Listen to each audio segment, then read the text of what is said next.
Initiating System 1.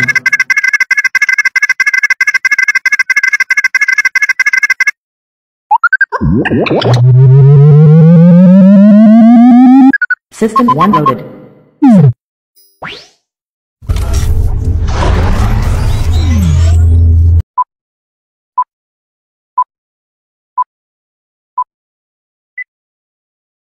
Morning, Ma'am Kabasag. This is our video presentation in MIN. Our assigned topic is all about media and information languages. So what is media and information languages? It refers to the different forms of communication used in the dissemination of information through various media channels.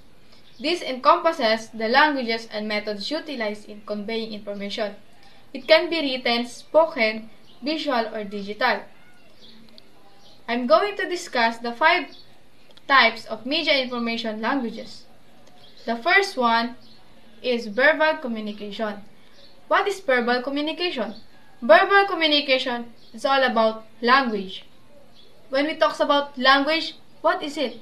I'm doing it right now. Talking and recording video.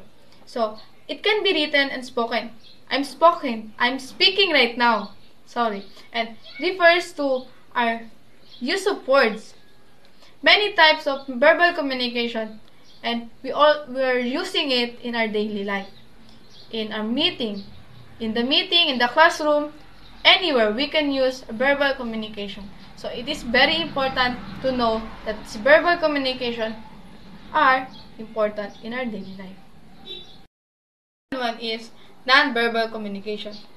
Non-verbal communication refers to communication means other than words, such as body language, gestures, postures, and facial expression. So, non-verbal communication can be transfer information from one person to another without the use of words or spoken language. One is a visual language. What is visual language? It is a system that communicates through visual elements. For example, a diagram, map, color, shape, or painting. And also, I will cite a scenario. For example, while someone is reporting, we're using our visual to read and understand the words. And the fourth one is the culture and the context. Language in its relationship to the culture that it represents and the context in which it is to use. Context in language is what surrounds a word or a piece of a text. Syempre, kailangan may context. Language contextual requires context in order to function the communication between speaker and the listener.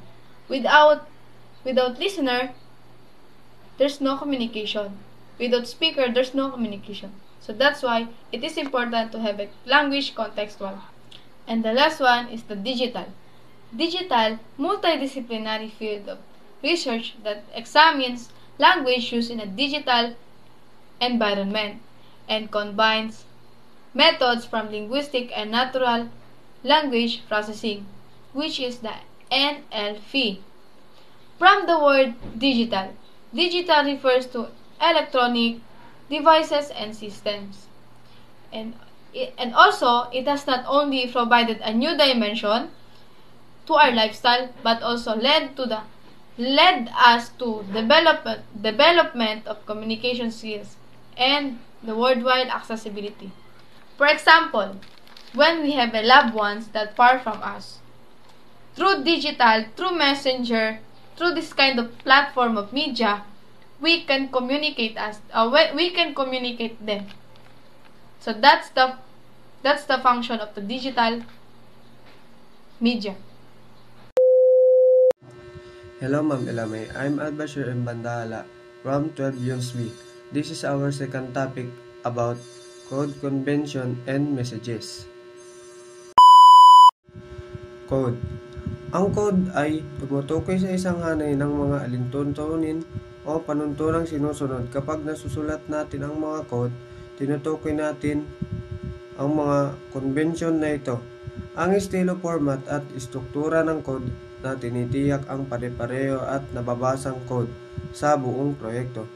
Karaniwang sinasaklaw natin ang mga code na ito ay convention ang mga aspeto gaya ng indentation, mga convention ng pagbibigay ng pangalan para sa mga variable at function, pag-estilo ng komento at organisasyon ng code. Convention. Ang pagsunod sa mga convention ay mahalaga para sa ilang kadahilanan. Una, pinapabuti natin nito ang pagiging madaling mabasa ang code na ginagawang mas madali para sa ibang mga developer na maunawaan at mapanatili ang code. Nakakatulong din ito ang pare-parehong estilo ng coding sa pakikipagtulungan dahil maraming developer ang maaaring gumana sa parehong codebase nang walang salungatan o kalituhan.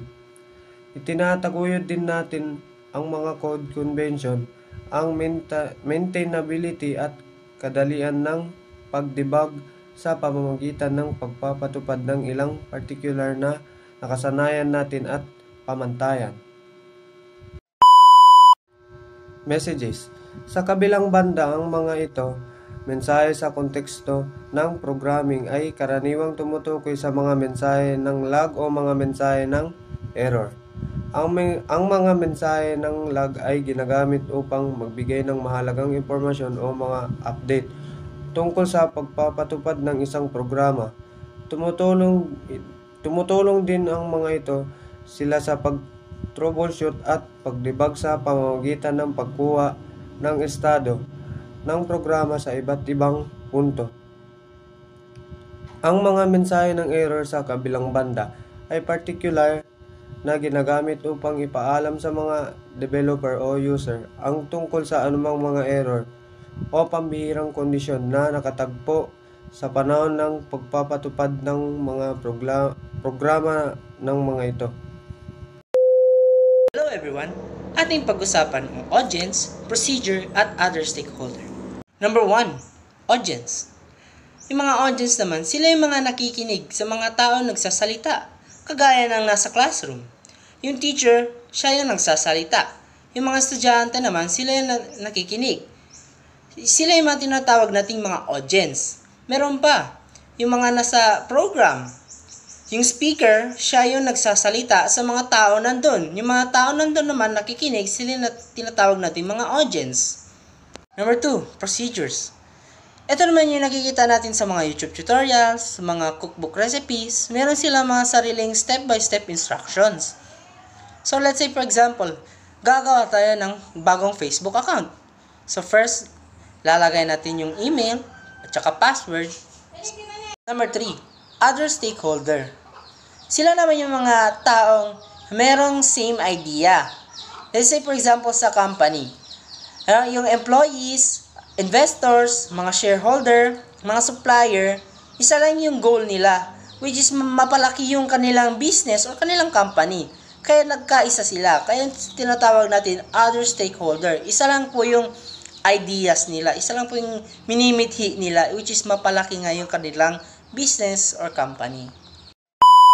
Yan. Tapos na po natin talakayin ang paksa patungkol sa Media and Information Languages. Sana ho may natutunan ho kayo sa aming video, and be sure to leave a like and subscribe and click that notification bell para updated kayo sa aming mga bagong videos. Bye-bye!